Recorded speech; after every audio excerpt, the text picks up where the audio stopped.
A soldier was called for duty. He packed his bag quietly while his pregnant wife watched from the doorway, her hands trembling slightly as she held her belly. He turned to her and said, "I have to go now." She nodded, holding back tears. "I will be back," he whispered, placing his hand gently over her stomach, feeling the baby kick and promising silently to return. He kissed her forehead and walked out without turning back, because if he looked, he might never leave. The road ahead was long and heavy, and every step carried the weight of the unknown. He could hear the silence of the house behind him, and it made his chest ache. The sun was rising, painting the sky in orange and red as if to remind him that life was still moving on, even when his heart felt like it was breaking. He climbed onto the bus that would take him to the army camp, and every mile that passed, he thought of his wife and the child he had not yet seen, and the promise he had made. The camp was cold and unforgiving. The barracks were small and damp, and the air smelled of sweat and fear. The sound of shouting and running filled the morning as noon. Recruits were drilled into submission. Every day they ran through mud and rain, learning to fight and survive. It was there he met the man who would become his closest friend. The man smiled and said, "We will survive this together." He believed him because he needed someone to trust, someone who could watch his back when danger came. The bond grew strong.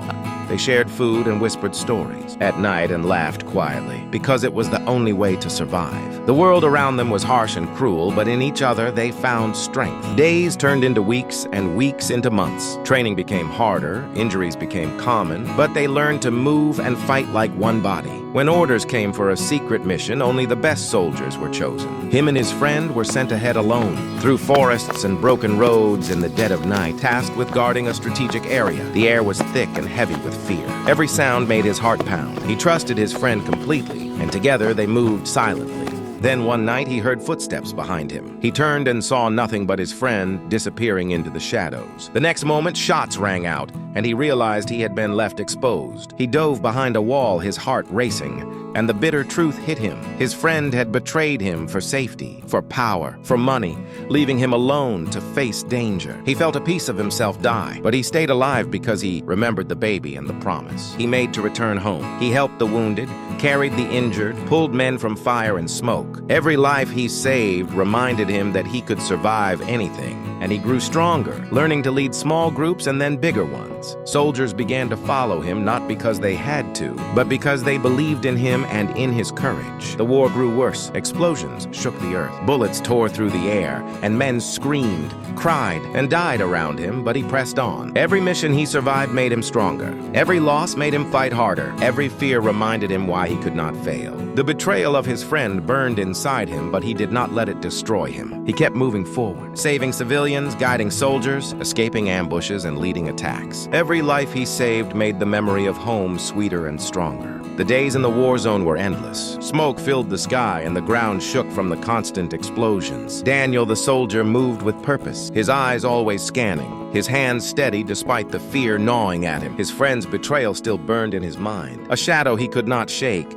but he pushed it down, focusing on the lives he could save, the people who depended on him. Every step he took, every mission he led, reminded him why he could not fail. One morning, his unit was ambushed in a small village near the river. Bullets whizzed past, shattering walls and roofs. Daniel shouted orders, his voice cutting through the chaos. "Cover that street! Move the civilians inside! Medic, with me now!" He sprinted into the open to rescue a trapped family, dragging them to safety while bullets tore the earth around him. His friend, the one who had betrayed him, appeared suddenly, pretending to help, but Daniel saw the hesitation in his eyes, the selfish glance toward the supplies he could steal. Daniel clenched his jaw, but he could not waste time. He grabbed an injured child and ran, ignoring the shot that grazed his arm. Later, when the dust settled, he confronted his friend. "Why did you leave me that night?" he demanded, voice raw from shouting and exhaustion. His friend tried to stammer.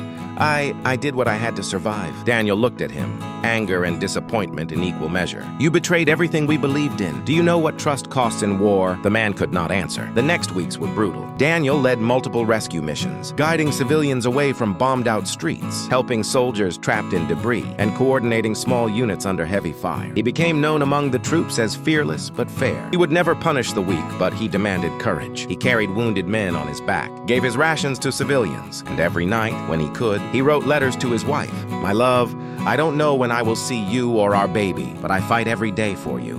Remember to be strong for us. I will come back. I will survive this." Days later, a rescue helicopter came, lifting him from the battlefield, the wind and roar of the blades drowning out everything else. But his heart focused only on home, on the family he had risked everything to return to. When he finally arrived, stepping out of the helicopter, his eyes searched the crowd. And then he saw his son, grown taller than he remembered, running toward him with arms wide. He knelt down, embracing the boy tightly, feeling the weight of years melt away, and kept the promise he had whispered so long ago, never letting go of the family he had fought so hard to protect.